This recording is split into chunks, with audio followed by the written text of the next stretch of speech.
Hello, Little Masters, and welcome to the Prancing Pony Podcast. Westu Hall, my friends. I'm Sean Marchese, the real-life Lord of the Mark, and I'm here with the man of the West, the Aragorn to my Éomer, Alan Sisto. Welcome to episode 10 of the Prancing Pony Podcast, where we answer in detail a question from a listener about how death is the gift of the one to men. It's going to be an in-depth discussion that brings in a lot of extra material. We're going to be referencing the letters, history of Middle-earth, and of course the primary text where we can. Yeah, and there's really a lot of ideas there. Some of them Tolkien was developing and reconsidering really right up into his death. But what we hope to do today is help you sort through all the information that's out there and hopefully find the corn among the chaff, to borrow a phrase from one of the works we'll be talking about tonight. Indeed. Well, before we get there, why don't we go ahead and take a look at Barliman's bag and see if we have any questions or feedback we can answer. Yeah, we can start right here, actually. A listener with the mysterious name of AMC in Hawley, Pennsylvania, made a comment on Facebook after our last episode. She said, "I really enjoy your humor. The Valar mockery is hilarious, but just be aware of their wrath." Noted. And we watch out for it all the time. She goes on to say, "I love the books for the genius world that Tolkien created, but I do like the movies as well. I like them as a movie adaptation, and an adaptation is never going to completely satisfy a book purist." You can probably guess where she's going with this. I'm pretty sure we're being labeled as book purists, Sean. Is that an insult? Depends. I guess it depends on the person. For a book purist, it's probably a compliment. It's true, yeah. She says, I know that the Tauriel-Keeley romance in The Hobbit is not Tolkien's thought, and that Tauriel and Keeley wouldn't be compatible. But it is just a cinematographic ruse to get more viewers in. Yes, I'm a sap, and I fell victim to it. Shame on me. Well, you're right, AMC. Shame on you. No, just. I was going to say, first of all, no shame. No, there's no shame. We don't judge here at the Prancing Pony Podcast. No. Well, we might judge Tauriel and Keeley, but we don't judge those who like we don't them. judge the viewers, right? Exactly. Everyone who loves the stories are welcome. AMC is right. There really are a lot of mean-spirited things out there about Keeley and Tauriel, and as much as both you and I don't like the subplot, I certainly don't condone anything like that insults. No. I agree with you. And in fact, we've actually done a pretty good job. We went almost 9 episodes without actually mentioning them. That is true. We really did go a long way, and considering how often that's come up, that's really pretty impressive. Yeah, but it just kind of slipped out. So it may have. Well, if you hadn't, I would have. Yeah. In all fairness, I want to make sure, AMC, that you and our other listeners understand. We do, and I know we've said this before, and we keep saying it, but we keep having to say it because it's not always evident. We do love the movies. Now, I think, the Lord of the Rings movies a little more than the Hobbit films. I think that's fair to say. Sure. If on a scale of 1 to 10, a book purist at a 10 would never even see the movies, let alone own them.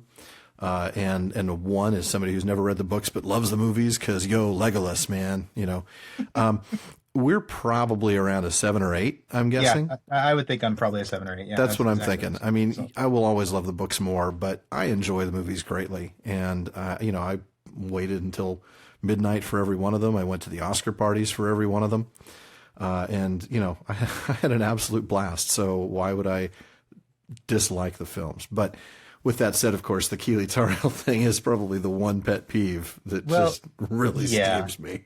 Yeah, and I think that, without spending too much time belaboring it, just sort of in my defense, since I'm the one who brought it up, I think part of what I think the Keeley and Tauriel romance does that just incites such passionate reactions from people is because we see Aragorn and Arwen in Lord of the Rings and in the movies. What's not always clear is that there are only 3 times in the history of Middle-earth that an elf and a man fell in love and got married. And they're all 3 really big deals. Huge deals.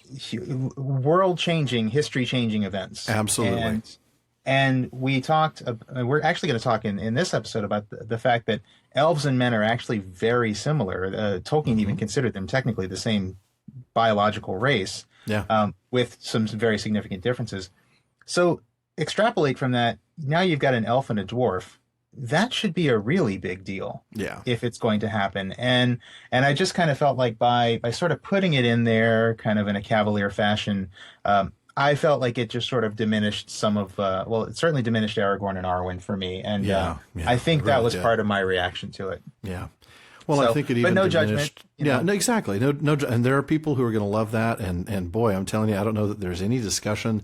There are two topics that will always inspire a whole lot of comments on the comment boards, and it's the Keeley Toriel and it's the, oh, let's make a movie about the Silmarillion, because my goodness, you'll get the book purists, and we're amongst them, will often say, please, oh God, please no. Right. And then others will be like, oh man, why not? That would be so awesome. So let's just not go there. Yep. Let's leave it there. But we do respect all opinions, even those that are wrong. I mean, those that disagree with us. Ouch. Sorry. No, it's true. Goodness. And thank you, AMC, for Yes. if we were going to receive feedback on my Keeley and Tariel comments, I'm glad it was from you, AMC. 'Cause Absolutely. you're very, very nice about it. Thank you. Yes, I appreciate that very much. I hope you understand we do still love the movies. And in fairness, I even have to say I like the character of Tariel, even though she wasn't a Tolkien character. I liked her presence. I liked that we had a female character that was strong. Mm-hmm. It was just the Keeley love subplot part that really threw me. So Yeah. let's see. Okay, well, I think we also had. Do you have a question from Tanya about the windows on the void? Yes, I do. Our old friend Tanya. She sent us a couple of questions on Valaquenta that I would like to get through as we can. Sure. For today, I want to focus on one that's a Nienna-related question. Tanya brings up the fact that Tolkien says that of Nienna, he says that the windows of her house look outward from the walls of the world. What does that really mean? Is Nienna looking out into the void or out into Ea, and why? She says, I sense there could be a discrepancy here between this text and the ending of Quenta Silmarillion, where it's definitely the void beyond the walls of the world. Interesting. Yeah. Interesting. I mean, I have some thoughts on this one. I don't know how you feel about it. You know, I mean, I feel like outward from the walls of the world. Well, there's definitely some speculation that's going to be. One thing I notice is when I see that her windows look out from the walls of the world is not capitalized. Now, when the world is capitalized in that chapter and in the Ainulindale as well, it's typically referring to Ea. It's Ea, referring right, to to all of creation. Right. However, in this case, it's not capitalized. So it leads me to think that there's a possibility that it's looking out only into the Ea? emptiness of the space surrounding Arda, into Ea. As opposed to looking beyond Ea out into the void. As opposed to looking out Interesting. beyond all of creation. Only because of the lack of capitalization of the word world. Now, what the reference at the end of the Quenta Silmarillion, you're going to have to help me out with that one. And do you have that referenced in terms of like a page number? Oh, let's see here. There is a reference to the walls of the world. So spoilers. Yeah, but there's true. a reference to This whole episode is filled with those, though. So. yeah. There's a reference to the door of night beyond the walls of the world into the timeless void. Can you point that to me so I can make sure I got it in context? Page 254. My apologies. Oh, okay. No, it's okay. Not going to say what else is going on in that No, chapter. of course not. Or Of in course that not. passage. We don't want to talk about that. It's just that reference of the walls of beyond the walls of the world is the timeless void, and I think that's what Tanya was speaking of. Is that void is definitely what's Okay. beyond. Well, here we have the walls of the world is capitalized. Mm-hmm. So I almost have to think that we're talking about two different walls. I mean, maybe I'm reading too much into it. That's certainly entirely possible. But when we look at in the Valaquenta and we look at Nienna's discussion about the windows of her house, it's the last paragraph on page 28. The windows of her house look outward from the walls of the world, and neither walls nor world are capitalized. Mm. But here at the end of the last chapter of the Quenta Silmarillion, the walls of the world are capitalized. So I don't know. We can go one of two ways. We can say, no, I think they only look out on, outside of Arda. That would certainly be in a physical sense. That would make more sense. Because how could you have the edge of all of creation be right next to the edge of the physical earth, next to Arda? Well, right, especially when you think of Arda floating in Ea. Right. I mean, I guess if you're picturing a circle within a circle and the circle touches at the edge of the outer circle, But we know that there's Achaia, the encircling sea around Arda. So that's true too. So it's not right on the edge. It could also be metaphorical in the sense that, and this is a bad analogy, but bear with me. If her windows look into the past the walls of the world, they may simply be almost like a monitoring device, like that's again bad analogy, but like a closed circuit TV, where she could see beyond creation, see beyond into the actual void. So Nienna's nighttime security.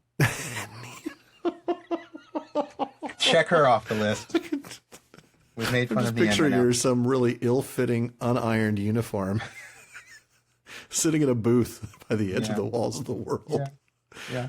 Crying, of course. Of course. Right. Probably because she has such a crappy job. She's working the graveyard. She's working the graveyard shift. She is. No, I think bad you're right. analogies lead to bad jokes, folks. Well, I think that was my thought on it too. I mean, the cosmography, if you look at, like you said, circle within a circle, kind of imagining the map of the universe, it's hard to work it out in a way that makes physical sense. Yeah, three-dimensional space that doesn't work. Yeah. But I think metaphorically it does. I think the metaphor is right because, as we will talk about in this episode today, there's constant references to hope beyond the circles of the world. And I kind of feel like that's what this is in reference to. We talked about the hope in grief that Nienna tends to represent, and I kind of feel like that's why she's looking beyond. But well, yeah, she would be looking, if she is looking beyond Ea and into the void and into where Iluvatar dwells, the timeless halls. Right. Then yeah, that would certainly fit with her motif of hope. So I would probably go that route. I mean, being the grammarian that I am, the lack of capital letters really did throw me. But I think the metaphor that does make fits. it tough. Tolkien was so good at it, and Christopher Tolkien even was so good at editing with such attention to detail. So that does make it tough. But I don't know. Maybe somebody else has an idea, or maybe Tanya has another idea that. Well, I know Tanya's probably read, she's read at least as much of the histories of Middle-earth as we have, and is probably very familiar with the Book of Lost Tales, the early drafts of the Silmarillion, and it's possible that those might shed some light. I haven't looked at them recently, but maybe, in an attempt to answer this, I'll look at those. Yeah.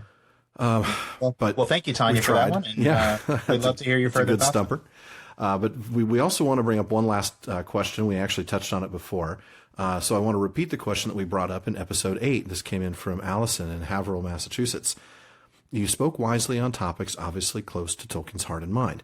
I'd like insight into his difficult concept of death as a gift to mankind. He knew better than most that death is an enemy, so I'm hoping you can shed some light here. Important question, right, Sean? Oh, absolutely. I mean, there's a reason we're devoting this entire episode to it. If I may, actually, I think Tolkien really summed it up better than I could himself in letter 186, if you don't mind me reading from that one right now. No, I don't mind at all. Let's pull that up. So letter 186, Tolkien is writing about the theme of the story, primarily Lord of the Rings, but the whole Middle-earth story. And he says, the real theme for me is about something much more permanent and difficult, death and immortality. The mystery of the love of the world in the hearts of a race doomed to leave and seemingly lose it. The anguish in the hearts of a race doomed not to leave it until its whole evil-aroused story is complete.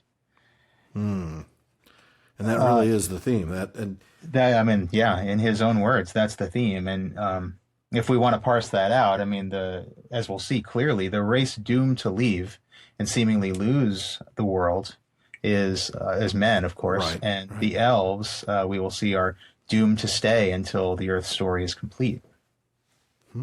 And I think that's really kind of what this boils down to, is that each race sort of has their own fate, and each fate is, I suppose, a gift in a way. But we're really here primarily to talk about the gift of men, the gift to men, and which is death, to leave the Earth, and why that is a gift. Well, and we should, but before we go much further, because this is going to involve so much, I think we need to probably put up a couple of disclaimers. Probably so, yeah. So we drew straws. I got the easy one, didn't I? You did. So first disclaimer, big fat spoiler alert. Huge fat, yeah. I mean, just massive. Yeah. Nothing but spoilers. This episode will contain spoilers for the later events of the Silmarillion. We will try not to spoil things too much. I don't know that we will. I mean, really, it's impossible. I think. Yeah. I mean, yeah, you're right. I mean, we're not going to go out of our way to ruin elements. Exactly. Of the story, right. I guess that's what I mean. Yeah, that's true. I mean, it's just to adequately answer this question, we really need to talk about specific examples of what happens to elves and men after they die, and we have to talk about specific references, and some of these are going to be pretty significant events in the history of Middle Earth. Yeah. So that means mentioning some characters who we haven't talked about yet, and that means mentioning and talking about them die. and talking about them dying. That is a spoiler. Yes. I would say that, remember we joked about the spoiler about the Silmarils in the earlier chapter. Yeah. Tolkien himself, the way the Silmarillion is written, there are references to later events all throughout it. The joy of reading the book is not how it ends, but how it gets there. And still, the spoiler alert for, the ultimate spoiler alert. If you're a first-time listener, this may be an episode that you want to come back to. Yeah. Because first of all, a lot of it's not going to make a whole lot of sense. The context isn't there for you.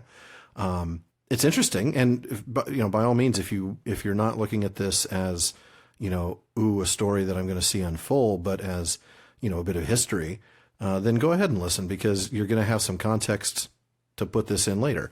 That's good advice. But, either way, it's fine with us, but just know that it's there.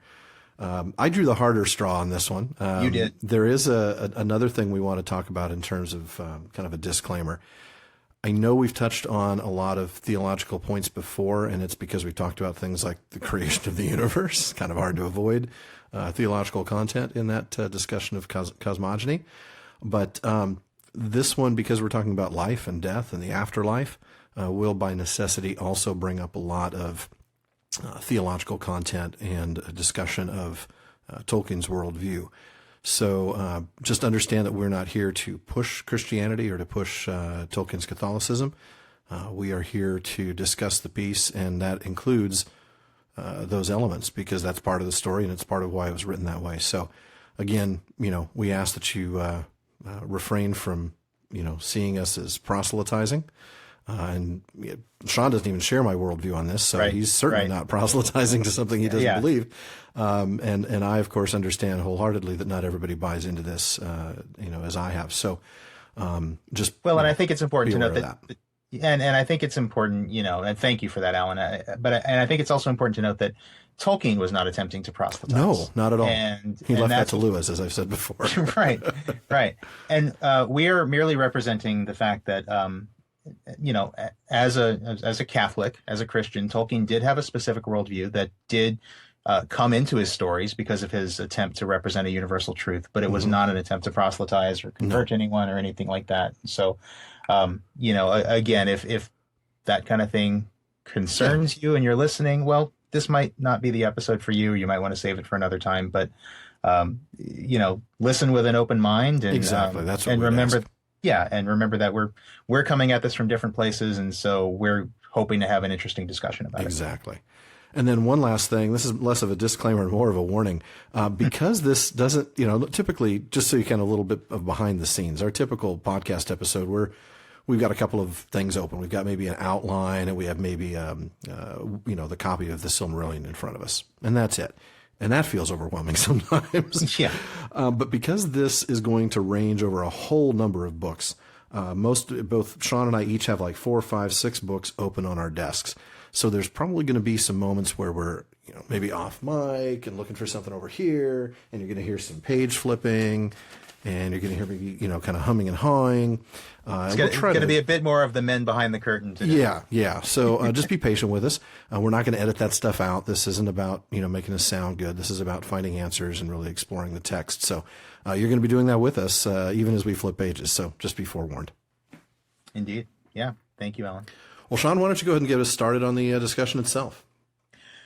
Okay, let's do that. So we are talking again about the concept of death as a gift to men. And I think it's important.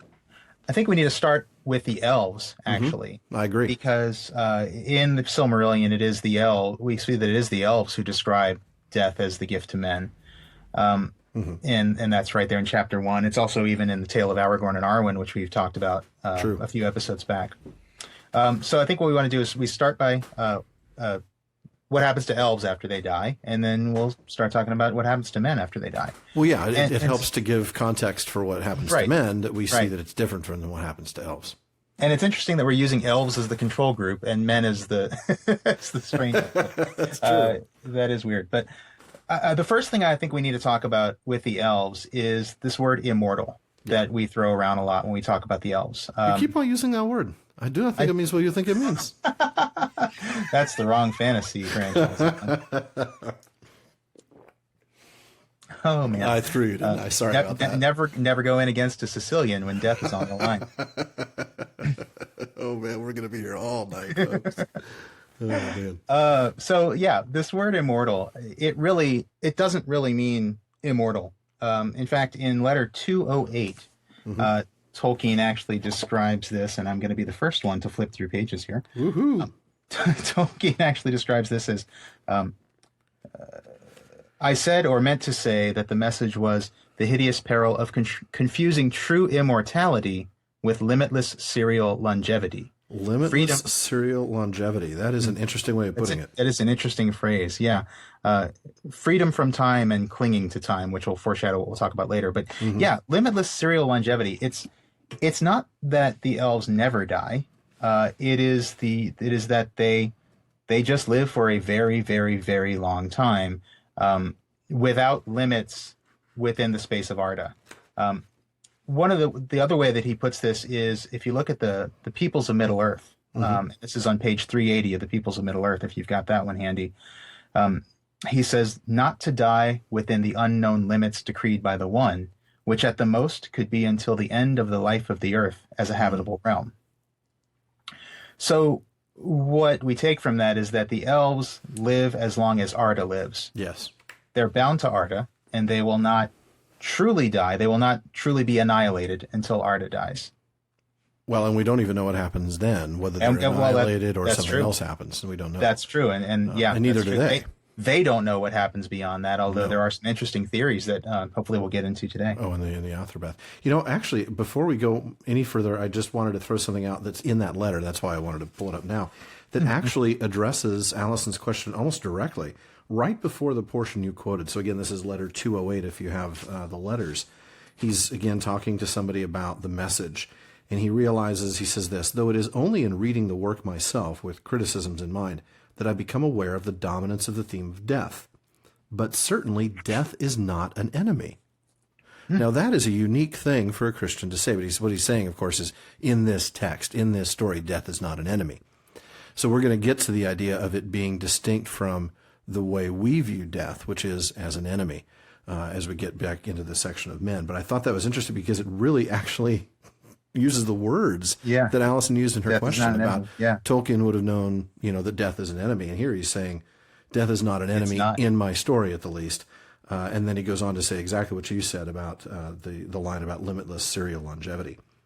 So anyway, that's a good catch. Yeah. I just happened to skim that as you were reading, but so go ahead. We were then talking about the length of the life of Arda being the length of the life of the elves. And that ultimately is the limit of the life of elves. And though we do see references to elves dying, quote unquote, I'm making air quotes. Nobody can see me making air quotes. There's a drawback to not having video, but trust me, the benefits of not having video are significantly greater. So much greater. Yeah. When Alan and I are your hosts. So what do we mean when we do say the elves die? Well, we know, of course, that they do not die of old age or sickness. Right. I think that's one of the most basic things that pretty much everybody who's any bit familiar with the works knows. And that's the immortality part. That's the immortality part. Yeah. But they can be slain, and we see this many times. Oh, Haldir. Why did you have to die? Poor Haldir. And unfortunately, the Silmarillion is just littered with dead bodies of elves. Littered with dead elf bodies. You can't turn a page without an elf dying. It's just step all over, stepping in elf blood everywhere. Yeah. Lots of slayings. And there are a couple of rare cases where there's at least one who just chooses not to go on living. but that's it. It's basically they can be killed is essentially it. Yeah. But even when they're killed, they don't die in the way that we think of it. No. Basically, all that happens when an elf dies is the spirit gets separated from the body.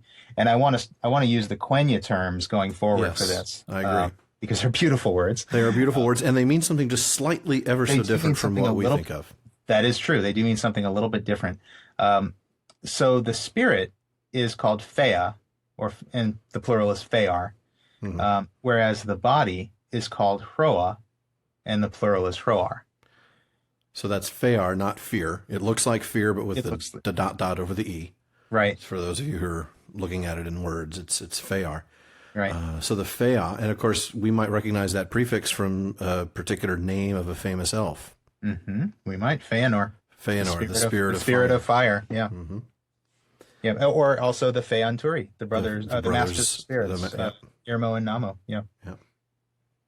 So there are some subtle differences, as you said, between like Fea and spirit and Hroa and body, and I don't have that information in front of me. Do you have that? I'll work on pulling it up while you're kind of going into the definition of those things. Okay. Yeah, I remember being fascinated by the fact that it was slightly different, but I can't recall exactly what the difference was. But so what happens when an elf dies is that the Hroa, which we can call the body, or Tolkien frequently uses the term house. The Hroa is sort of the house of the Fea, and the Hroa dies. Mm-hmm. And the Fea goes to the halls of Mandos, which we've talked about, of course. The Fea goes to the halls, and there it waits. And after an appropriate waiting time, it can be rehoused into a new Hroa.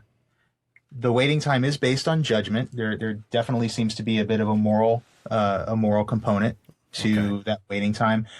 There is one extreme case of an elf who did some very bad things, who is never seen. Naughty. And he is never seen in Middle-earth again. And so, his Fea is never rehoused in a Hroa. But generally speaking, it seems that most of the elves, Fear, do end up getting rehoused at some point. And so they do end up returning to a body. Yeah. We get the idea that it's a recreation of the deceased body. Exactly. It's not like they're reincarnated into children, and born into an infant, and hopefully maybe someday might develop the memories of their old Fea. Right. I think Tolkien, well, not to confuse things, but I think Tolkien toyed with that idea at one point. But let's avoid the 17 different versions that preceded exactly. it. Huh? Right. So somebody might write in like, well, he did say, yes, he did. But where he ultimately landed was that it was a recreation of the deceased body. Exactly. Where there are distinctions, we're going with the last distinction. If he wrote something in 37 and then something in 42 and then something in 56, we're going with what he said in 56 if it overrides the others. In fact, I should say that one of the reasons why we feel pretty sound in resting some of our conclusions on the Athrobeth is it is one of his latest full writings. And it was intended to be, a full piece. This was a polished work, whereas opposed to, the Book of Lost Tales were just essentially sketches as he began rough drafts of the Silmarillion. Very early rough sketches. Yeah. So, anyway, I just wanted to kind of strengthen up our source there. Sorry. No problem. That's a good one. And I think it's important that we see that the Fea is restored with all of its memories intact. Yeah. So it's just a continuation of the life that the Fea lived. And again, that's what separates it from what we might consider as reincarnation into a new body, a new identity, if you will. So this isn't like Shirley MacLaine reincarnation. This is right. Well, and it's interesting that Tolkien actually does frequently use the word incarnate to refer to the Fea being housed in a Hroa. In the literal sense. In a literal sense. To be made into flesh, Made into flesh. But I don't think he ever uses the word reincarnate, and I think it's because of the very specific connotation of that term. Yeah. He may have used it, I think he used it actually in a few letters, but always in that method, in that way, as a distinction from the modern concept of reincarnation. it's not to say he never used the word, but he certainly never Right. Yeah. defined the elvish process as being As a similar kind to of reincarnation. Mhm. Yeah, and that's why I like this term rehoused that he uses. It's a Yeah, that's much rehousing more accurate. of the Fea in a new Hroa. I would like to mention one specific example of this, and that's Glorfindel, Oh yeah, everybody's favorite. everybody's favorite elf who didn't make it into Peter Jackson's movie. Exactly.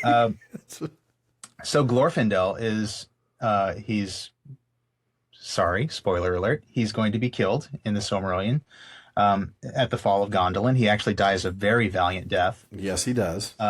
And Tolkien And actually spoiler alert: the thing that kills him does not have wings. That's true. That's true. Oh man. Do with that what you may. Do with that what you will.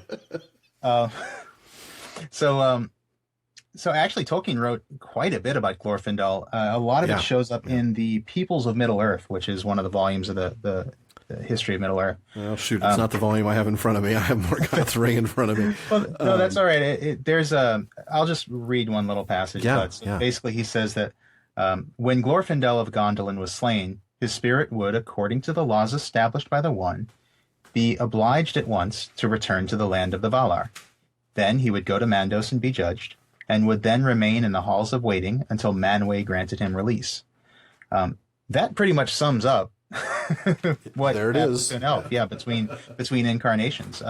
They go to Mandos, they wait to be rehoused, and again we this idea of Manwë granting him release, that's kind of what I was talking about, is being sort of a moral judgment. Okay. But he got to come back. I mean, that is to say, he got to come back to Middle Earth, which is something that we don't see with other elves. That is something very rare, because what we see is that most of the elves get rehoused and they stay in Aman, in the Undying Lands. And we have an example of that too, right? We do, actually, yeah. In fact, another Finrod, poor Finrod Felagund. Hewer of caves. Hewer of caves, wisest of all the elves of Middle Earth. Yes. He actually dies in the Silmarillion. And then on page 176 of the Silmarillion, we are told, but Finrod walks with Finarfin his father beneath the trees in Eldamar. Well, there you go. So he is in a body walking with his father, and his father who never died. That's right. Because he never left Valinor. That's right. So, yes, exactly. So we get this idea very clear that a rehoused Fea that is brought back into incarnate form, actually, most of them do stay in the Undying Lands, but it's not like they're living in a separate place apart from all the elves that didn't die. They're right there with their loved ones who never died. And so, that is a kind of immortality in a way, that they get to return to that incarnate form among everyone. Glorfindel is a very interesting case, because it seems like there's only a few. I think he's the only one I can think of that we're. He is the only one I can think of. Yeah. Yeah, who actually comes back that we see that is mentioned. I mean, that doesn't mean that no others, of course, did, but yeah. And with Glorfindel, it's actually again in Peoples of Middle Earth, it's very clear that he comes back for a particular reason. Yeah. Tolkien says we may then best suppose that Glorfindel returned during the Second Age, before the shadow fell on Numenor, and while the Númenóreans were welcomed by the Eldar as powerful allies, his return must have been for the purpose of strengthening Gil-galad and Elrond when the growing evil of the intentions of Sauron were at last perceived by them. So, those of you who haven't read through the Silmarillion before may not know what's going on there, but those who have will. He is going to come back at a very critical juncture, very critical juncture in Middle Earth's history when Sauron is ascendant and about to effectuate another fall of man, basically. And of course we see that Glorfindel's purpose is carried through in the Third Age, because of course again one of the first place that most of us meet Glorfindel is actually when he shows up in Lord of the Rings, and he is actually the elf that gives Frodo his horse Asfaloth, and that's the horse that takes Frodo to Rivendell when the Nazgul are pursuing them. So you really do get the idea that Glorfindel was sent back for that specific purpose of helping with the Ring Quest. And Frodo gets to see him as he is on the other side. I remember that particular passage in the book. That's right, because Frodo is Oh, no, okay. Was it the Morgul blade or was it the ring? It was the Morgul blade. I don't think he put on the ring, did he? Did he put on the ring when No, I don't remember. He put on the ring on Weathertop, and that's right. But he didn't put the ring yes. on at the Ford. No, it must have been because he was so close to fading. I'm certain that's what it was. Yeah. Yeah. It's late, folks. It's late. That's all right. It was because he was fading. I distinctly remember it now. But I think he was so close to being on the other side that he actually got to see Glorfindel as he appeared. So you could see this flaming, lit up spirit. Right. Must have been amazing. I would have loved to have seen Glorfindel in the movie. Not that I'm upset about Arwen. Arwen was awesome. Oh, Arwen was great in that role again. Though we may be book purists in a lot of ways, that's one of the changes I really didn't mind. Yeah, I didn't mind that one at all. It needed to be made. And it was cool that they showed Frodo did see Arwen in sort of a more ethereal form, didn't he? Yeah, he did. More of a being of light. Yeah. So they paid homage to that, I think. They did. I think my whole thing, and I think I did a Book Week post on this, was that I didn't like that all of a sudden it became Arwen saying, come and take him, as opposed to Frodo himself being so brave. It's such a moment for Frodo. Oh, yeah. One of his strongest moments, really. Mm-hmm. Yeah. But yeah. Anyway, that's an aside. Sorry. Yeah. No, we do that, don't we? We're going to be doing that a lot. Whole episode, probably the whole podcast. Yes, we will.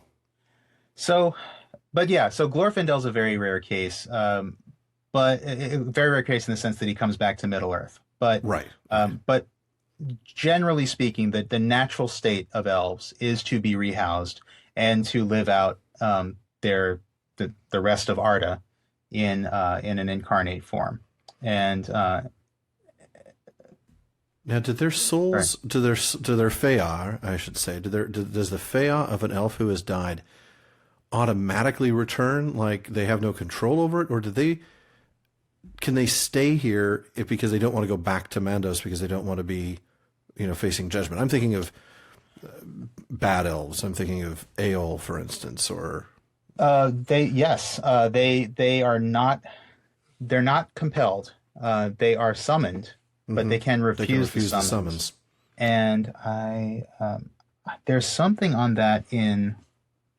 I think that's in Morgoth's ring. I think so, but I don't remember where. Oh, and that one might be hard to find. But yeah, it made me think of, of really like even Saruman's death. His it's different because he's a Maiar, or a Maya, I should say. But when he dies and you see this kind of ghostly thing arise from his now skeletal body, and then a wind from the west just dissipates it. He's gone. That's right. But he's not annihilated. His spirit would still be there, just like Sauron's spirit. Even Sauron at the destruction of Barad-dûr and the destruction of the ring, Sauron's not destroyed. Sauron's not annihilated. He is a houseless spirit, a lingering houseless spirit of evil that will continue that can't do anything. Yeah. And it made me think of, okay, well, so if spirits can refuse that summons, then could an elf, spirit also refuse that summons? I suppose, I think the theory that it could isn't different from the practicality that it probably never would. Well, you did talk about some of the bad elves, and actually, I did find the reference. It's actually Morgoth's Ring, page 223. Okay, that's why I couldn't find it. It wasn't in the Athrobeth. Right. But he does talk about, it's actually some pretty creepy stuff. He talks about Fëar that just remain unhoused. They refuse the summons because they don't want to be judged, basically. Yeah. And they remain in Middle Earth as unhoused Fëar. And there's actually some pretty creepy stuff in there about, how they're tied to black magic and, ghosts and spirit possession and just really, really interesting. It's a very Tolkien actually haunting says trees or springs or different places that once they knew. Not all of these are kindly. Yeah, and he talks about some of them wanting to take over Hroar. Some say they desire bodies. They're not willing to seek them lawfully. Ooh. Yeah, I mean it's It's a very unnatural state, and very interesting. That is creepy beyond creepy. That's Barrow Down's creepy. That's exactly the thing that came to my mind, didn't it? It's the whole idea of this. Ooh. Yeah. So yeah, it does happen, but it's an unnatural state, and I think I think we're going to talk about a lot of that, about things being unnatural. I think one of the things we see, and we'll start to see more of it as we continue in this conversation, is that elves have a nature and men have a nature, and those natures are as they are created by Iluvatar. We see a little bit about the nature of even the Valar when we talked about them taking bodies, them taking form, physical form. And that they would take either male or female as an appearance, but that the decision to do that was a reflection of their nature, that it didn't change it. That it didn't define the nature. Right, it didn't define the nature. The nature was already defined. It was reflective of, not a definition of. Right. And so we talk about their nature and how they have, either a male or female nature, and then here we've got. The nature of their Fëanor is to return to the halls of Mandos, and the ones that refuse to abide by their nature are evil. They're considered evil for good reason. Yeah. And I think we'll see that again with men. Yeah. I mean, you could see somebody like when we get to Eöl, we'll see, he's, I don't know. He's not as evil as we tend to think of dark elves being evil, but he's definitely a bad guy. Does some pretty evil things. Yeah. Yeah, he does. Yeah. So he was the first one that came to mind because, well, he was actually the second one, but Fëanor, is an exception too. Well, he's an extreme case. Fëanor is an exceptional case. I mean, actually, we see that he did return to Mandos and he stayed there. He was never rehoused, and I think that goes back to that idea of the waiting time. There's a judgment involved. You're right. I know Fëanor is a very complex character, and I know there's a lot of people who love him, and I don't want to slander him, but he did a lot of very bad things, and I don't worry, Sean. I'll slander him plenty when we get to the chapter on Fëanor. No, I'm sorry. He's one of those characters, though, that he is an amazing character. He's a very interesting character. He's very complex, kind of an anti-hero, but he ends up doing so many bad things that I just can't really get behind him personally. No, you just can't, and there's a reason why. We'll get to it more then, but there are so many parallels between him and Morgoth that it's. Yeah. So, I mean, I think that's a few different examples I think we've talked about. I think the main thing to take away from it is that even when elves die, they do not truly leave the earth. They remain in Arda. Most of them end up back in physical form. And that actually takes me to, I think, Tolkien's summation of sort of what it's like for an elf to be alive as long as Arda is. And if I can go back to one of the letters here. Yeah. So this is from letter 181. And Tolkien says of the elves, this is kind of a long one, so bear with me. Okay. He says, when killed by the injury or destruction of their incarnate form, they do not escape from time, but remain in the world. That's world with a lowercase w again, by the way. Okay, that's key. Either discarnate or being reborn. This becomes a great burden as the ages lengthen, especially in a world in which there is malice and destruction. Mere change as such is not represented as evil. It is the unfolding of the story, and to refuse this is of course against the design of God. But the elvish weakness is in these terms naturally to regret the past, and to become unwilling to face change, as if a man were to hate a very long book still going on, and wish to settle down in a favorite chapter. Hence, they fell in a measure to Sauron's deceits. They desired some power over things as they are, which is quite distinct from art, to make their particular will to preservation effective, to arrest changes and keep things always fresh and fair. Thank you for that's kind of a long passage, I know. Oh, no, not at all. But I think it not only does it nicely sum up basically everything we've said about what happens to elves, but I think this is really key to understand how this is going to wear on elves as the thousands of millennia of Arda's history play out. I think Tolkien actually uses the term weariness to describe elves even by the Third Age. Oh, yeah. Yeah. And when you think about according to Tolkien's own timeline, I think he thought we were probably now in the seventh age or something like that. I mean, My goodness, sir. they're going to be on Arda a very long time, and they are going to grow weary of the constant changing, and this is going to lead them to temptation over time. I'm immediately reminded of the three rings of power, which Tolkien actually describes later in that letter. You know, the way Galadriel and Lothlorien especially is sort of the best example of this. We see that by the power of the ring Nenya, she is able to keep Lothlorien sort of frozen in time. Time bubble, right? Yeah, and we know time flows differently there. It feels like something from an earlier time, and yet, think about what happens when the One Ring, comes within her grasp, and the famous scene with Frodo at the Mirror of Galadriel, when she faces the temptation of the One Ring. It's really, I think what Tolkien is saying is basically life for the length of Arda is going to be tough, and elves are going to be tempted to try and change things, to try and do things that are beyond their nature. Mm-hmm. And I think, in a way, Eru's gift to men of allowing men to die is sort of a way of sparing them that temptation. Is sort of how I would sum that up. I think you're right. I mean, it introduces a whole new set of temptations, which we'll get to for men. True. But it does take away that particular temptation, and it gives them, as we'll see with the conversation between Finrod and Andreth, fresh eyes to see the things that have made the elves weary in a different light. Mm-hmm. Wow, with men, we've talked about this before, that they are similar enough to be able to reproduce, so they're not biologically very different, right? But they are definitely mortal. Unlike the elves, they do die of old age. They can get sick. Mm-hmm.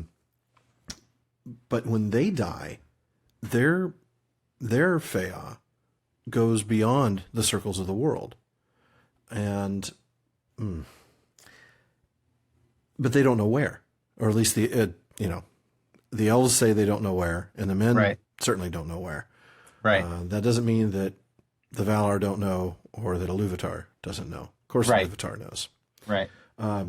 Let's take a look. I want to look at the Athrobeth. This is this is a writing that Tolkien did. It's a discussion between Finrod and Andreth, a woman, a very wise woman. Human woman. A human woman as opposed to elf maiden, or very, very nice, right? Whatever you want to call her. And in this, we get some very interesting takes on how men viewed death. Mm-hmm. Let's take a look here. I'm trying to find it. I've got one actually that I love. Just about sort of the inevitability of death. There's just a really cool passage here. It's on page 311. Okay. Andreth says, "Be a man strong." I'm sorry, is this Andreth? I think this is Andreth. Yes, it is Andreth. So, be a man strong, or swift, or bold. Be he wise or a fool. Be he evil, or be he in all the deeds of his days just and merciful. Let him love the world or loathe it. He must die and leave it, and become carrion that men are fain to hide or to burn. It's like, okay, yeah, thank you, Sean. I know that men die, but well, certainly she takes this sort of fatalistic approach. Right, exactly, and I think that comes from, there's this idea that Andreth puts forth in this dialogue that she actually seems to believe that death was actually not the normal condition of men. Right, and that's the passage I'm trying to find right now. Oh, here we go. Okay, well, she talks about it a couple times, but going back to, let's see.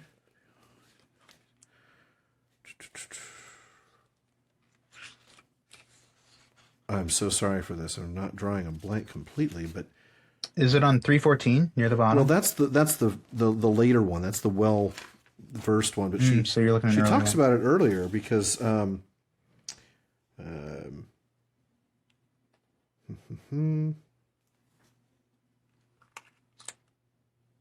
okay, yet among my people, this is Andreth speaking.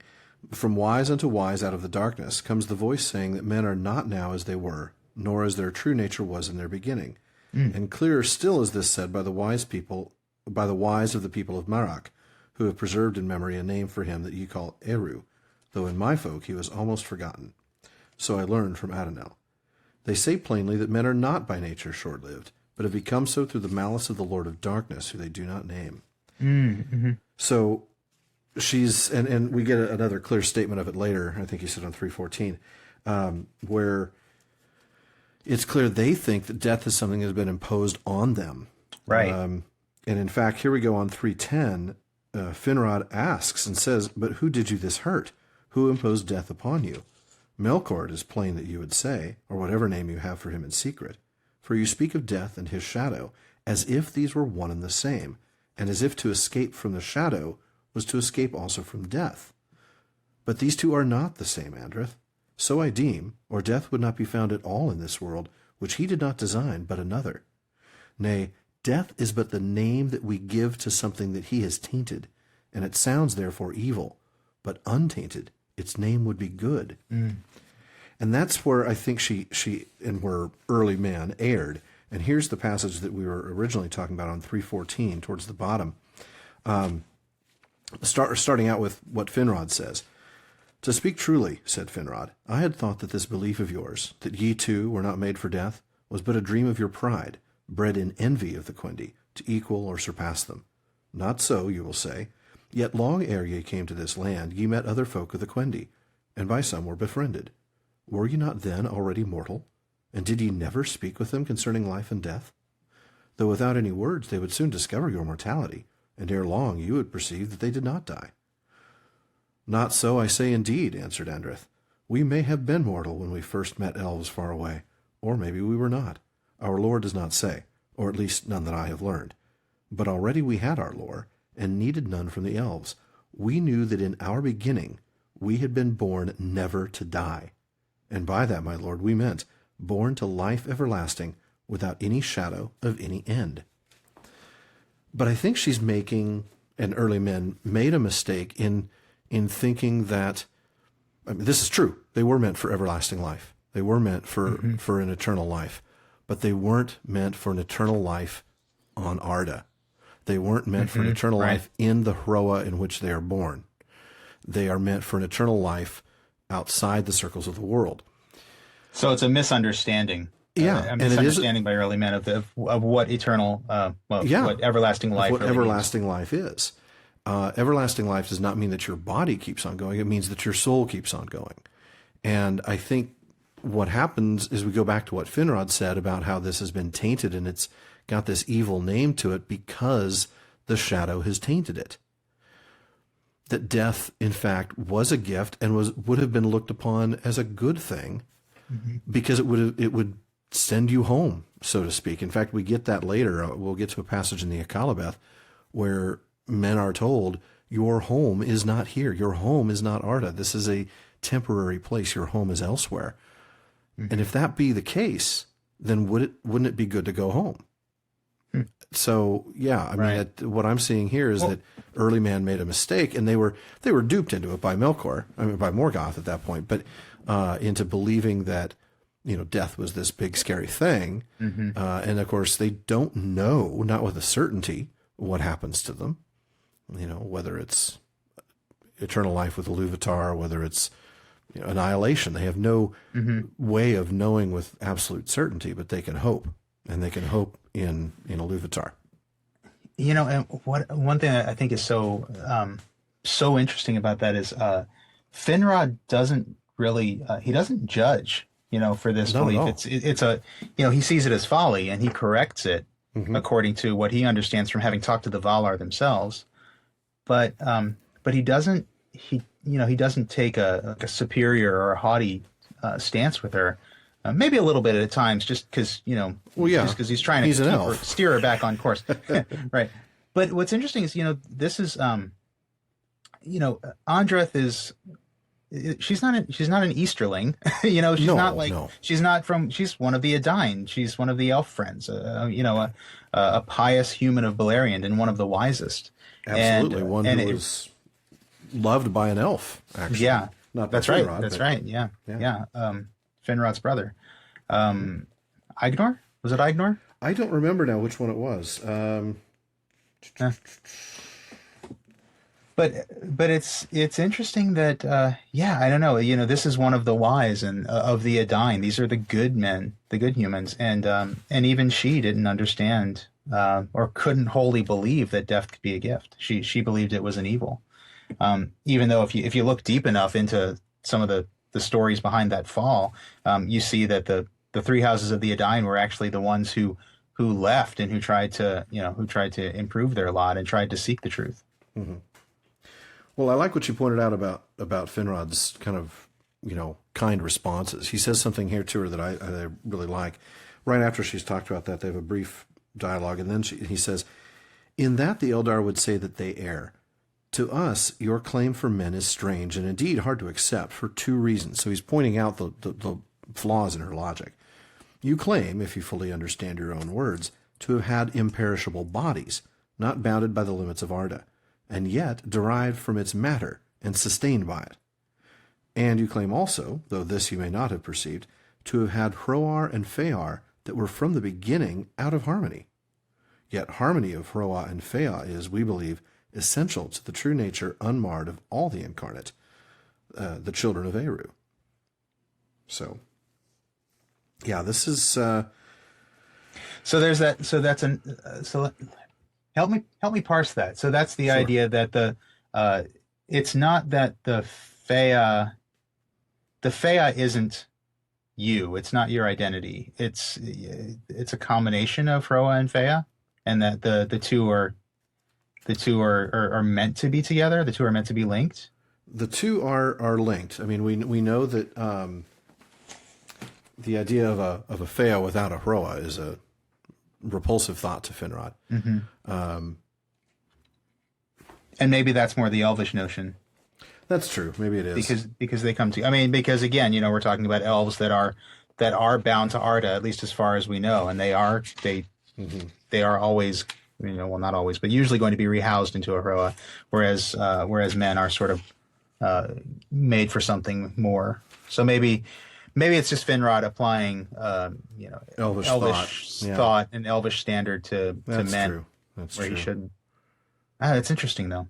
It is. In any event, it's clear that elves and men, and I suppose probably dwarves too, but the children of Iluvatar definitely are different from, let's say, the Ainur, for whom the physical form is just raiment. It's something that they put on and cast off at will. Whereas for elves and men, as we know, our bodies are something that we cannot separate ourselves from within this life. Interesting.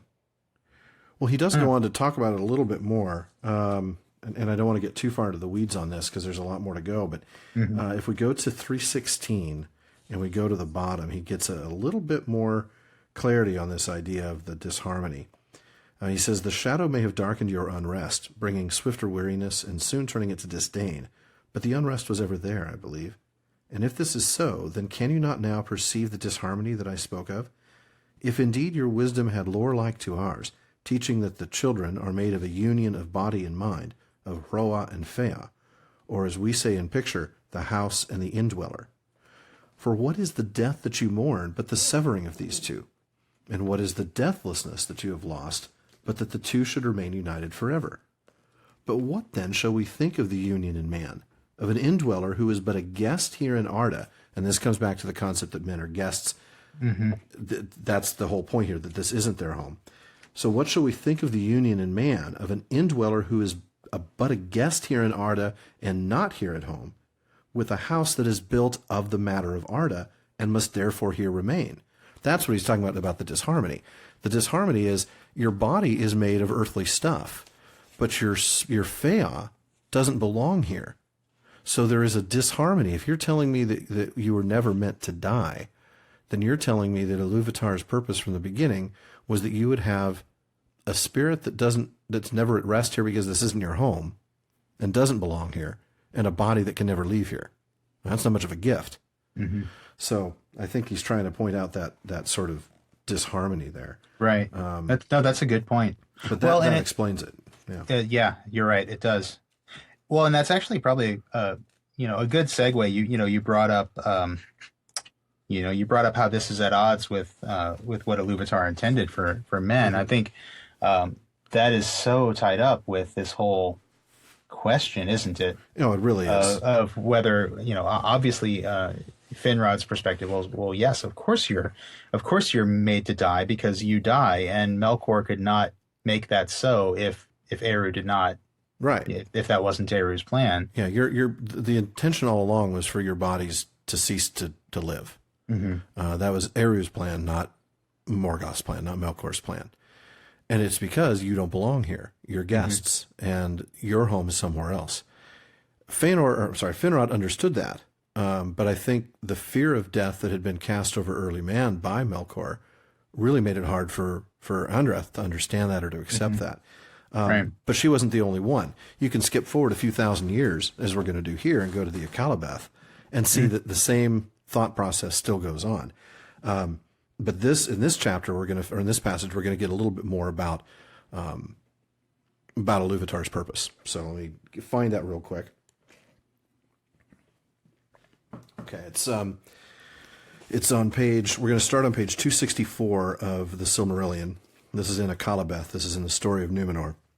So at this point in the story, the Numenorians have been, enjoying their long life and enjoying their friendship with the elves, but they started to murmur, and mostly against the ban that forbids them from sailing towards Valinor. And they say things like, "Why do the lords of the West sit there in peace unending, while we must die and go we know not whither, leaving our home and all that we have made?" Well, the first thing I think of is, don't love too much the work of your own hands. But the Eldar die not, even those that rebelled against the lords. So these words come back to the Valar. Manwë is grieved. So he sends messengers coming back to the king, and he says, the messenger says, "The doom of the world, one alone can change who made it." So we're talking clearly about only Eru Iluvatar. We're not talking about Manwë or any of the other Valar. We're not talking about Morgoth. "And were you so to voyage that escaping all deceits and snares you came indeed to Aman, the blessed realm, little would it profit you. For it is not the land of Manwë that makes its people deathless, but the deathless that dwell therein have hallowed the land. And there you would but wither and grow weary the sooner, as moths in a light too strong and steadfast." Well, the king brings up Eärendil. Again, spoilers. But we'll kind of skim past that after he brings that up as a possible exception. Don't skip past it on my account. Okay, right, but the king, yeah. The king said, "And does not Eärendil my forefather live, or is he not in the land of Aman?" To which they answered, "You know that he has a fate apart, and was a judge to the firstborn who die not." Now, he could be judged that way because he was descended. He wasn't purely man. Right. And that's right. key. Yep. Yet this also is his doom, that he can never again return to mortal lands, whereas you and your people are not of the firstborn, but are mortal men as Iluvatar made you. Okay? As Iluvatar made you. This is key, because when we start to get out of place, we start to think that we are our own lords, so to speak. We start to think we're entitled to other things. "Yet it seems that you desire now to have the good of both kindreds, to sail to Valinor when you will, and to return when you please to your homes. That cannot be. Nor can the Valar take away the gifts of Iluvatar. Even the Valar cannot change this. Right. The Eldar, you say, are unpunished, and even those who rebelled do not die. Yet that is to them neither reward nor punishment, but the fulfillment of their being. It is who they are. And that's what the men need to understand, that death is simply the fulfillment of their being, just as living forever is the fulfillment of the being of the elves. It is as Iluvatar made them. Exactly. And that brings me to some of the letters, because you know where I'm going with this, but I can't find it. Hold on. Let me see if I can help while you're looking. Actually, I think I have it here. Yeah, I do. Actually, it is letter 212. So we're going to start on page 285 of the letters. So we're talking a little bit about strictly longevity coextensive with the life of Arda given to the elves. Mortality, the short lifespan, having no relation to the life of Arda, is the given nature of men, the gift of Iluvatar. Okay, so this is therefore an elvish view and does not necessarily have anything to say for or against such beliefs as the Christian, that death is not part of human nature but a punishment for sin. So that would be also in response to Allison's question. Tolkien, his Christian worldview would say death is an enemy. It's not part of human nature but a punishment for sin. That would definitely fall along the lines of what Andrath is saying. Mm-hmm. But he's saying that's not the case. It should be regarded as an Elvis perception of what death, not being tied to the circles of the world, should now become for men, however it arose. He says, or he goes on to say, a divine punishment is also a divine gift, if accepted, since its object is ultimate blessing, and the supreme inventiveness of the Creator will make punishments produce a good not otherwise to be attained. To attempt by device or magic, he puts that in air quotes, to recover longevity is thus a supreme folly and wickedness of mortals. Longevity, or counterfeit immortality, since true immortality is beyond Ea, is the chief bait of Sauron, and it leads the small to a golem and the great to a ringwraith. To attempt by device or magic to recover longevity is thus a supreme folly and wickedness of mortals. And yet that is precisely what we see now when we come back to the Akalabeth. Mm-hmm. So we come back, and now we're on page 265. And the messengers, again, after the king is basically, the Númenóreans are saying, we love the earth, we would like to not lose the earth. And the messengers said, indeed, the mind of Iluvatar concerning you is not known to the Valar, and he has not revealed all things that are to come. But this we hold to be true, that your home is not here, neither in the land of Aman, nor anywhere within the circles of the world. Now again, circles of the world, so we're talking about Ea, we're talking about the entire created existence. Mm-hmm. So somehow, some way, your home is beyond this. Timeless halls, the void, hopefully not the void, but the idea being it's not here in creation. So it's not just death that's the gift. It's really this other existence, this real, Mm-hmm. this afterlife. Yeah. That is, that I guess is it the afterlife that's the gift of Iluvatar. It is, because death gets you there. Mm-hmm. They have this short life on Aman, but they don't belong there. The gift is that they get to go beyond and be with Iluvatar, presumably. Let's take a look more at the rest of this line. The doom of men that they should depart was at first a gift of Iluvatar. It became a grief to them only because, coming under the shadow of Morgoth, it seemed to them that they were surrounded by a great darkness, of which they were afraid. And some grew willful and proud and would not yield. Now, by yield, we're talking about willfully surrendering your life, like we see Aragorn do in the appendices.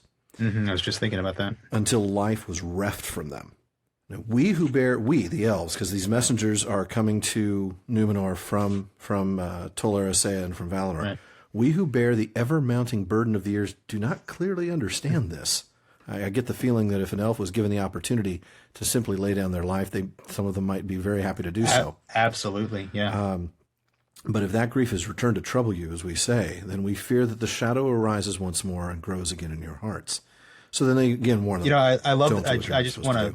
Before you get too far, I love the fact that they actually, the elf messengers actually mentioned the ever-mounting burden of the years, and that's that weariness we talked about. That is the weariness, absolutely. And as you said, if they could, they would, they would love to lay down their lives after a time. Mm-hmm. But anyway, I cut you off. No, it's okay. I was actually just wrapping up that little piece there. I mean, the next section is going to be when they decide to actually go for it.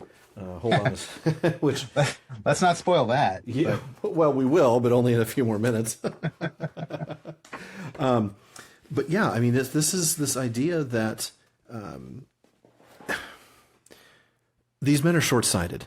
They're looking to do something that they think will benefit them because they don't want to lose the things they've created. They're starting to fall in love with what they built, which is empire. By this point, Númenor is incredibly powerful and influential and wealthy, and it's very much a temporal, influence of men at this point. It's not an artistic, it's not a sub-creative empire. It's very much a political empire of conquering. Yeah, it really is. I mean, it started out as helping these people, Right. get out from under the shadow. But by this point in the Numenorian history, it is definitely more conquest. But the key here is that they're going against their nature. Now, I know we're kind of going back to the elves in this, and I know I'm probably throwing you a curveball. We had talked earlier about skipping discussions of Miriel because we're going to discuss her when we get to Feanor. But let's look at that briefly and realize she did the same kind of thing. She went against her nature. She did not want to go on living.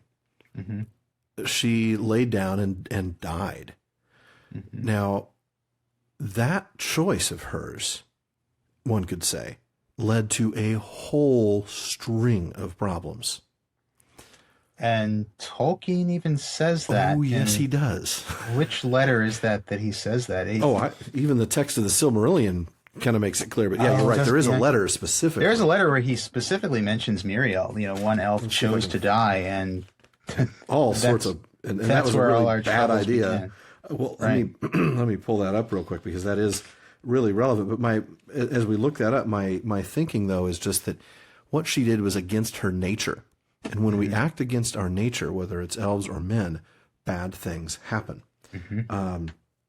Muriel 286. Oh, that's in the letter that I'm in right now. So here in letter 212, very convenient.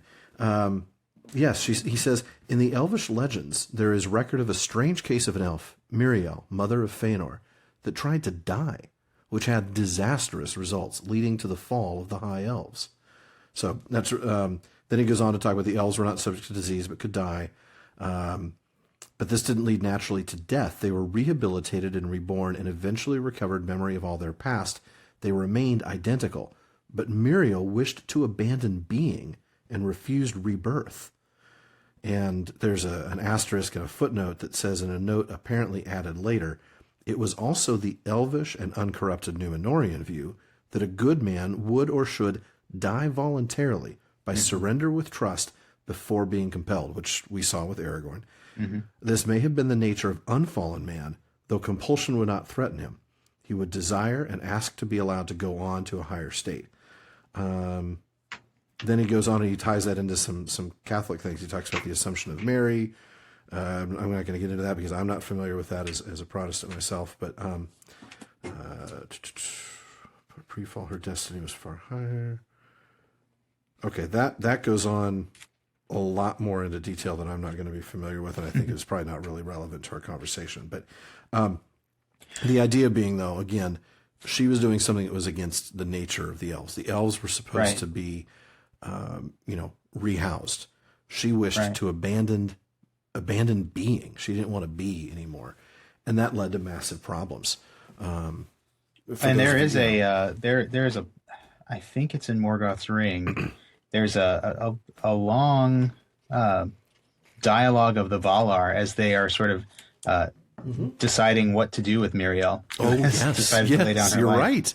That is an excellent. I wish I had that handy because that's a really good conversation. Let's see if I can find. I don't have. There are folks who kind of, there were some who advise mercy and an understanding that, she should be able to do this, and others who were like, no, this is not right. Right. I don't. But I want to say it's in Morgoth's Ring.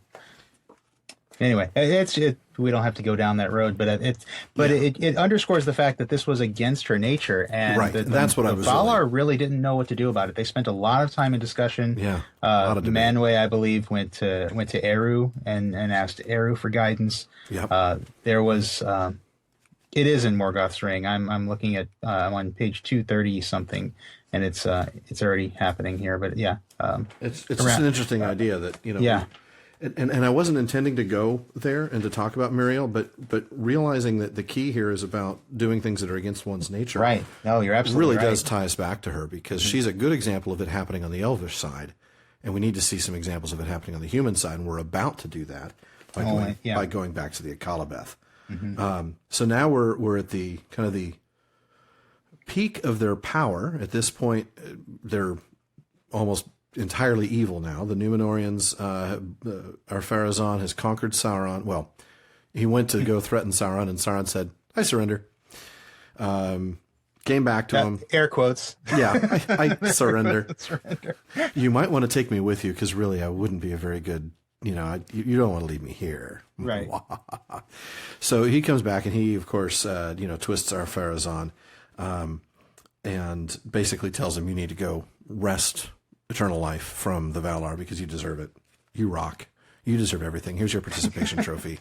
This is like Ar-Pharazôn the Millennial.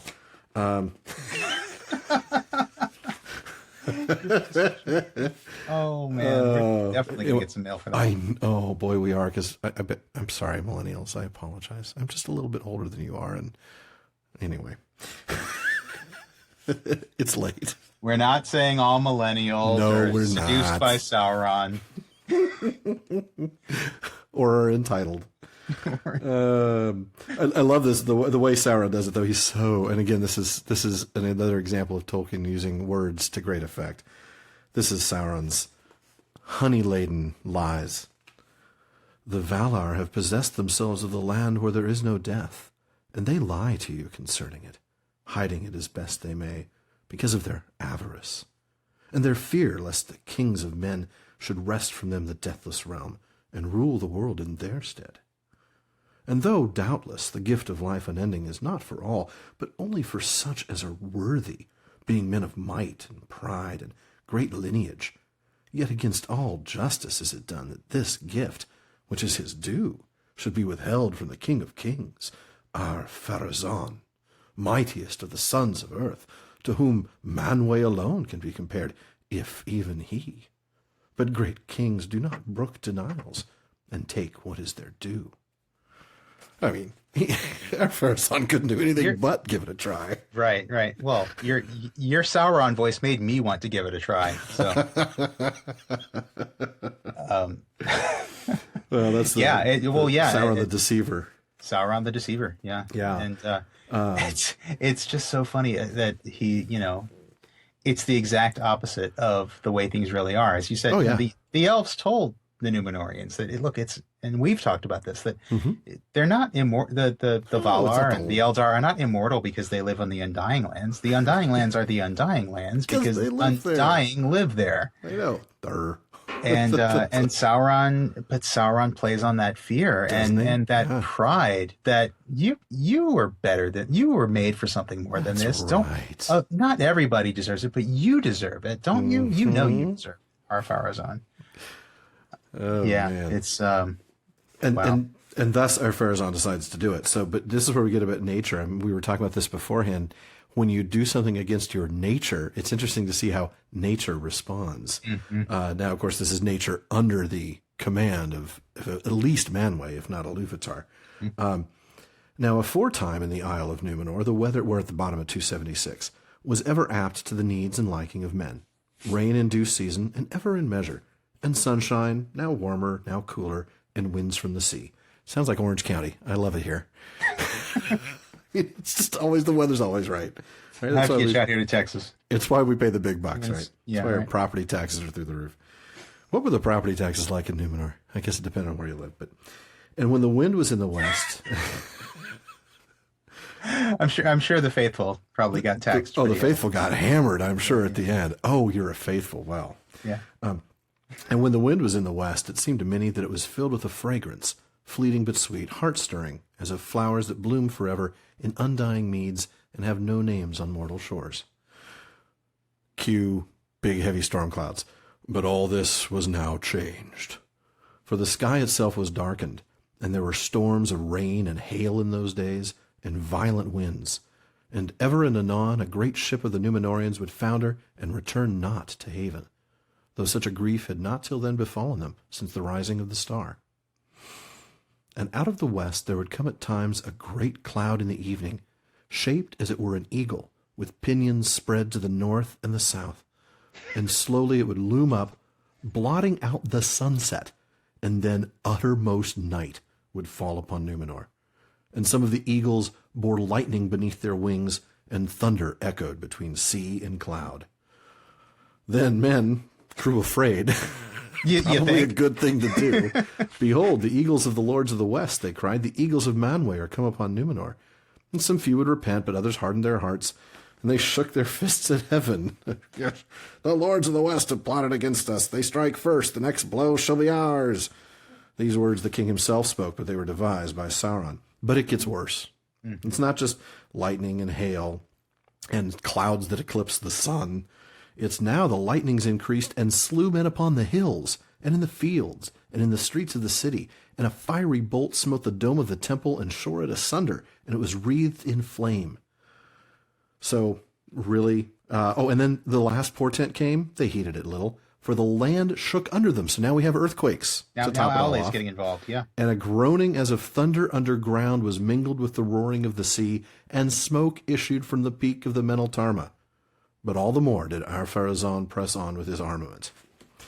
So this is literally Manwë, Ulmo, and Aule saying, yeah, don't this is your last chance. This is your last warning. Yeah. And these are like biblical in scope. I mean, this is like the 10 plagues of Egypt sort of thing. I mean, really pretty blatant signs. You should be getting the hint. And instead, for some folks, they just harden their hearts. Mm-hmm. And anyway, I find that interesting that not only does this appear to be, kind of biblical in scope and epic. I guess you could say it would make a great movie scene. But cue the let's make a Silmarillion movie. Yeah, because we've already talked about Keely and Tario. Why not talk about making Silmarillion? But he uses some more biblical language there too. Hardened their hearts. That is exactly the response of Pharaoh. Every time one of those 10 plagues came along, God would say, don't do this. You need to let these people go. And Pharaoh would say, you're right. I need to let these people go. No, I don't. Never mind. Bring them back. Over and over. And he would harden his heart. And I don't think it's an accident that Tolkien used that phrase here, that they hardened their hearts. But I just thought that was an interesting little thing. But nature, when you do something that's against your nature, bad things happen. And for generations, if we accept the view that Muriel's going against her nature started all the troubles for the elves, we'll see that Ar-Pharazôn and the Númenóreans' decision to go against their nature creates a failing in the Númenórean line, even though even though like Elendil and Aragorn's ancestors were not part of that faction. They were part of the faction called the Faithful. Yep. But they are still the only ones to escape the downfall too. They're the only ones to escape the downfall, and there's still a waning of that race that continues until Aragorn. We're talking over 3,000 years, something like 4,000 years. A thinning of the blood, if you will. I mean, in the movies, they have Elrond kind of refer to that. That this bloodline is weak. The weakness of men. I was there, he says, and he was, of course. But we did, and that's again when we don't understand our nature, and I think that's what we see in the Athrobeth is that she struggles with understanding, that the nature of men is to die a physical death in order to get beyond the circles of the world. So how is that a gift? You talked about escape from Arda and weariness and how it's a gift in comparison to what the elves must endure. But it's a gift in some other contexts. We talked about it obviously being this afterlife and the ability to leave the circles of the world and perhaps join with the Iluvatar, though they still don't know that. I mean, this is hope, right? We've talked about hope and despair. If they knew that there was annihilation after death, then maybe there'd be some despair. There's hope for a reason. The hope is not a random hope.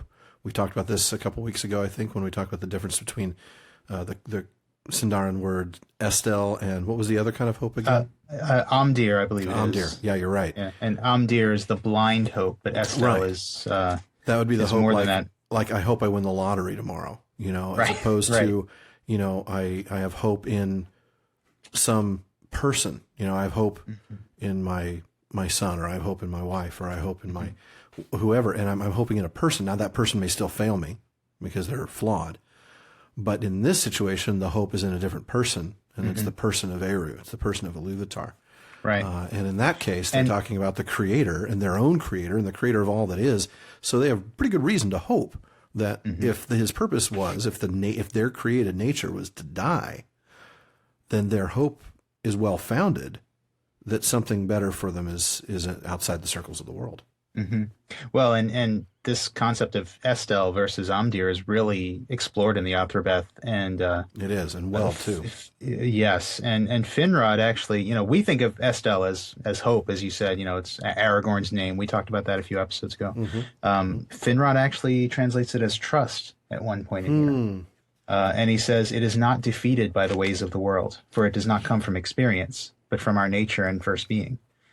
If we are indeed the Eruhin, the children of the One, then he will not suffer himself to be deprived of his own, not by any enemy, not even by ourselves. Wow. And that's on page 320 of Morgoth's Ring in the Athrobeth. I had not quite gotten there. Yeah. So yeah, it's as you said, it's a hope that will not fail. Yeah. It doesn't come from experience, it comes from our nature. So it's not, yeah. Man. That's an excellent line. I wish I'd caught that one. Well, you remember I did the Aragorn and Arwen story. That's true. That's when I picked it up, and I've been saving it. I've been waiting to read it. But man, yeah, so it is different from a regular hope. It's, as you said, it's not a if you call it a blind hope or an aimless hope, but whatever word you used, it's not that. Right. My goodness. Well, let's see. It also tied back. I'm just kind of throwing this out there because we're bouncing stuff around, but it also tied us back to on fairy stories, didn't it? There was a bit when he's talking about the purpose of fantasy, and one of them is the as he says here in on fairy stories. And lastly, there is the oldest and deepest desire, the great escape, the escape from death. So, we talk about that the human stories of the elves are doubtless full of the escape from deathlessness. But our stories cannot be expected always to rise above our common level. They often do. Few lessons are taught more clearly in them than the burden of that kind of immortality, or rather, endless serial living, to which the fugitive would fly. For the fairy story is especially apt to teach such things of old and still today. So, that endless serial living reminds me of the limitless serial longevity that he ascribes to the elves. Yeah, well, that's what he's talking about, yeah. And that's the human stories of the elves are filled with this stuff. Okay, yeah. Yeah. Man, there's a lot here. We could keep going. Since you brought it back to On Fairy Stories, it brings us right back to You Catastrophe, doesn't it? It does. It really does. It brings us in a large way to the epilogue, in his discussion of the Evangelium. Don't know how much I want to get into that. I know we've already been going. I'm looking at the clock and seeing we've already been at it for an hour and a half, and I want to keep our listeners' sanity. But certainly there's some aspects of that. There's no doubting, given Tolkien's belief, that this afterlife was, really similar to the afterlife that he believed would exist for Christians in terms of being reunited with God and then serving God in some greater purpose. And in fact, we just see a little bit of that more in the Athrobeth when we talk about what the men might be used for afterward. We talk about the end of the world, or the after the end of the world, that men would be involved in creating a new world, that Iluvatar would use them to that purpose. And that's very much like the Christian concept of a new heaven and a new earth, that there will be an earth that replaces this one, and it will be a perfect one, a flawless one. There will be no sin, no sorrow, no sickness. And the interesting thing is, if that does happen, if that is how Tolkien perceived it to be, or how he created it to be in his mythology, then men dying and serving this purpose and then creating a new version of the world would in fact enable the elves to live even longer, but they would be living in a perfect world. They wouldn't be living in Arda Mard. Right. And that's big. A third thing and a greater, and yet the same. Where did that line come from? Because you're absolutely right. That's talking about the Art of Mar. That's the very end of the Silmarillion, isn't it? That's this. Actually, I'm looking at Morgoth's Ring, page 318. This is this Finrod speaking or Andreth? This is Finrod. Sounds like Finrod, yeah. Mm-hmm. And I think this is where he's talking about he goes on. It goes on quite at length, but he goes on to the vision of Arda remade, yes. And the idea that the Eldar completed but not ended could abide in the present forever, and their walk may be with the children of men, their deliverers, and sing to them such songs as even in the bliss beyond bliss should make the green valleys ring and the everlasting mountain tops to throb like harps. Wow. That was on page 319. Yeah, I see that. Yeah, that notion of men actually being able kind of being saviors of saviors of the Eldar. It's almost not just a gift to men; it's a gift to all the children to men of would Iluvatar. Serve to be yeah. Well, and that makes sense through men. Because that's the kind of thing that Iluvatar does, right? I mean, everything has more than one purpose, it seems, and even the bad things. In this case, death isn't a bad thing, but people view it that way. Still end up having a good purpose. So. Oh, goodness, there's so much more here, and I'm not sure. I mean, we could probably keep going for at least another half hour, but I'm not sure that we should. I think we've tried to answer the question. I think we have. I think we have. I'm seriously, if every one of our listeners expects us to do an hour and a half long special on their question, let's just put that to rest right now. I want to kind of go back to what happens with Akallabeth after they've done this, because again, when you do something against your nature, bad things happen. They get there in this huge, massive fleet, and he wavered at the end, and almost he turned back.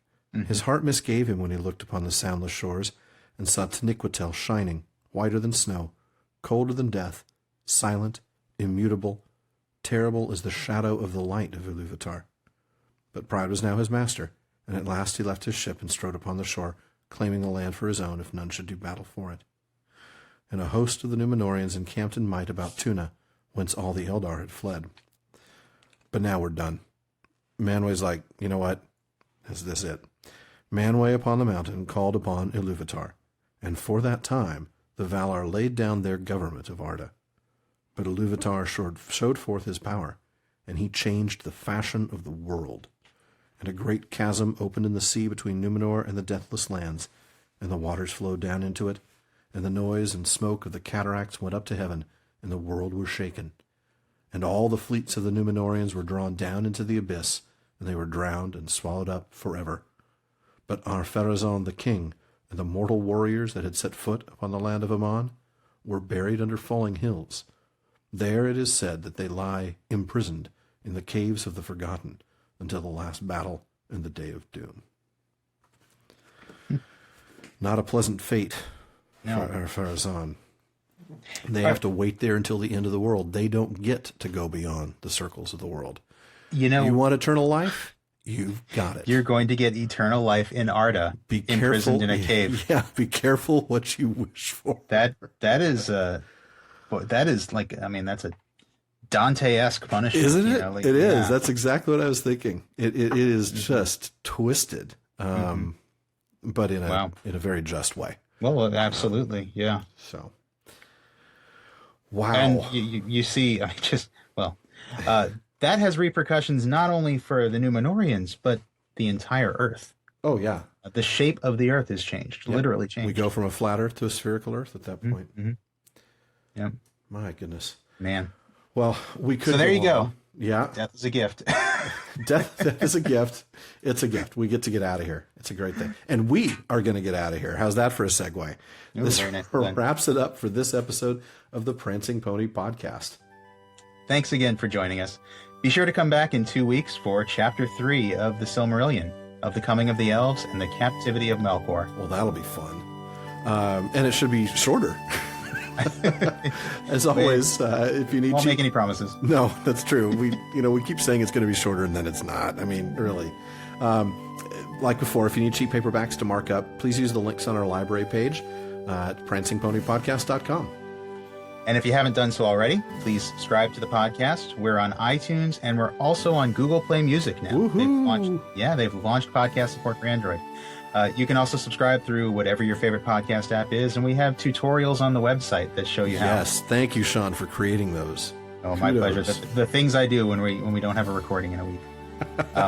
iTunes users, we'd really appreciate it if you take a moment to write a review. Yes, we still only have a handful. I think 3 or 4, right? I think so, yeah. But yeah, we really appreciate it. That just helps us, and helps us get out there more. And we want more listeners. We do. We want more listeners. Not because we're prideful like Morgoth, but because we like you guys. Good questions. We want more good questions like this. And eventually, I don't even know that I've told Sean this, but one of these days I'm going to try to figure out how to see if a conference call would work on Skype, so that we can actually have a caller phone in. Wouldn't that be cool? That would be cool. So if you want to do that, you got to get us more listeners. So, tweet, Twitter, whatever it's called. I don't know what the verb is. Tweet us, face us. Because I'm old. The Facebooks and the Twitters. Okay, and those Facebook's at the Prancing Pony Podcast, and our Twitter is what? At Prancing Pony Pod? That's right. All right. Well, one last thing. Don't forget to send your questions, comments, or your recipe for home-brewed Miravore to the Prancing Pony Podcast at gmail.com. Well, an hour and a half is still far too short a time to spend amongst such admirable listeners, but until next time. Farewell, friends.